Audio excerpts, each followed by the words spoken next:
आप सभी को नमस्कार। मैं हूं हितेश शर्मा। आज सुबह की शुरुआत एक चीनी कहानी से। भारत की बहुत सारी हुई, आज हम चीन पे बात करते हैं। चीन में एक कहानी प्रचलित है कि हजारों साल पहले वहां जुड़वां पैदा होते थे। जैसे आजकल जुड़वां होते हैं वैसे नहीं, पुरुष और स्त्री दोनों युगल एक साथ, अपना अपना युगल एक साथ आता। लेकिन इससे लोग परेशान होने लगे। एक का मन चाहे दौड़ने का, दूसरा ठहरना चाहे। एक खड़ा होना चाहे, दूसरा बैठना चाहे। एक कहीं जाना चाहे, दूसरा नहीं जाना चाहे। एक सोना चाहे, दूसरा नहीं चाहे। इस तरह से लगातार परेशान हो गया। यह मानव की प्रकृति है। जो भी उसके पास होता है उससे वो जल्दी उगता जाता है। दोनों ने परेशान होकर ऐसे कई सारे युगलों ने भगवान की तपस्या की। कई साल बीते, भगवान प्रसन्न हुए, आए, पूछा क्या चाहिए। तो सभी ने कहा कि इससे मुक्ति दे दो, अब हम इससे परेशान हो गए, एक साथ नहीं रह सकते। ईश्वर ने कहा कि जो तुम्हारा युगल है, जो तुम्हारे लिए बना है, उसको हमने तुम्हारे साथ भेजा है। अगर एक बार अलग हो गए तो मिलना नामुमकिन रहेगा, असंभव होगा। अभी तुम परेशान हो रहे हो इसलिए ऐसा सोच रहे हो, लेकिन आने वाले समय में ना मिलने से परेशान रहोगे। एक बार पुनः सोच लो।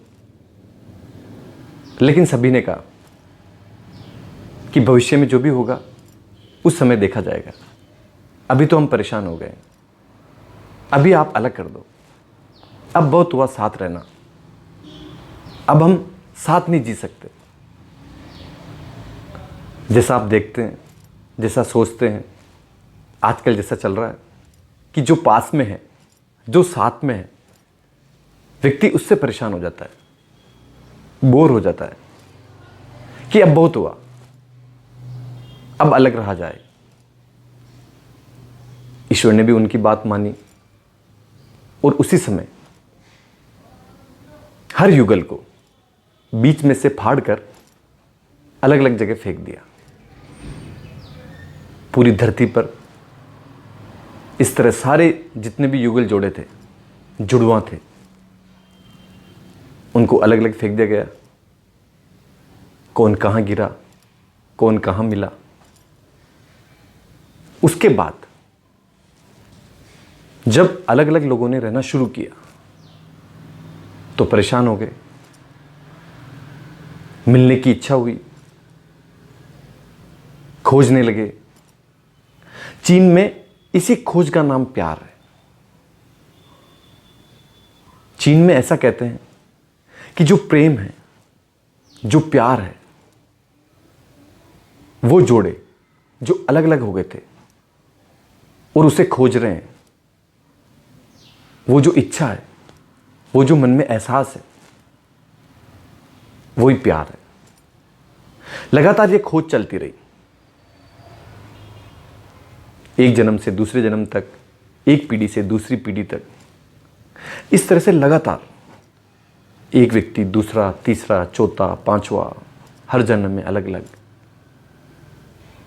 जब तक ये खोज चल रही है तब तक कि वो व्यक्ति मिल नहीं पाता।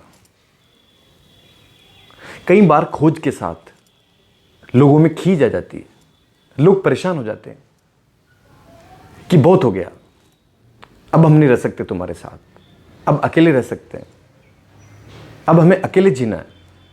हो सकता है ईश्वर ने हमारे लिए कोई जोड़ा बनाया ही नहीं। इसी जो भागम भाग है, जो अकेलापन है, जो प्यार की खोज है, वो इसी में लगातार चल रही है। लेकिन हमारे देश में जो हमारे ऋषि मुनि थे, हजारों साल से पहले भी उन्होंने इस बात को खोज लिया, इस बात को समझ गए, और इसीलिए उन्होंने युगल जोड़ा माना।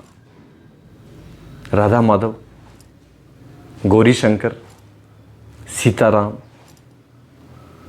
जब भी उन्होंने अपने आप को माना या ईश्वर को पूजा तो पूर्ण युगल के रूप में पूजा, पूर्ण युगल के रूप में माना। क्योंकि हमें पता था, हमारे ऋषि मुनियों को पता था कि बिना युगल इस जीवन में कुछ भी संभव नहीं, और जो असल जोड़ा है उसको जीवन में माना जाए। इससे पहले योग में जो योग के आचार्य थे, उन्होंने एक अलग चीज का, सत्य का उद्घाटन किया कि हर व्यक्ति के अंदर उसका दूसरा युगल मौजूद है। अगर कोई स्त्री अपने आप को, स्वयं को खोजती है, ईश्वर को खोजती है, तो उसके अंदर का जो पुरुष है, जो युगल है, वो उसके अंदर मिलेगा और उसी से उसकी खोज पूरी होगी। अगर कोई पुरुष अपने ईश्वर को खोजता है, प्रार्थना करता है, प्रेम करता है और अपने अंदर की स्त्री को खोजता है, तो वो उसके अंदर मिलेगी। जो उसके अंदर का जो जोड़ा है, युगल है, वो ईश्वर है और वो उसके अंदर है। जब तक वो नहीं मिलेगा, उसकी खोज चलती रहेगी। हर व्यक्ति बाहर खोजता है, अगर वो अपने अंदर खोजे तो उसे, उसके जो प्रेम है, उसका जो प्यार है, उसकी खोज पूरी होगी। इसी का नाम प्रार्थना है, इसी का नाम प्रेम है, यही ध्यान है। जितनी भी विधियां हैं, जितनी भी क्रियाएं हैं, वो सब इसी रास्ते पर है, इसी मार्ग पर है। अगर आप चाहते हैं कि आप अपने आप को खोजें, अपने युगल को खोजें, तो अपने ईश्वर को भजें, अपने आप को भजें, ध्यान करें, प्रेम करें, योग करें। मीरा ने किया, बुद्ध ने किया, महावीर ने किया, गोरख ने किया, चैतन्य ने किया। ऐसे हजारों ऋषि मुनि हैं जिन्होंने अपने आप को पाया। हर व्यक्ति पा सकता है, आप भी पा सकते हैं। आपने मुझे प्रेम पूर्वक सुना, उसके लिए धन्यवाद।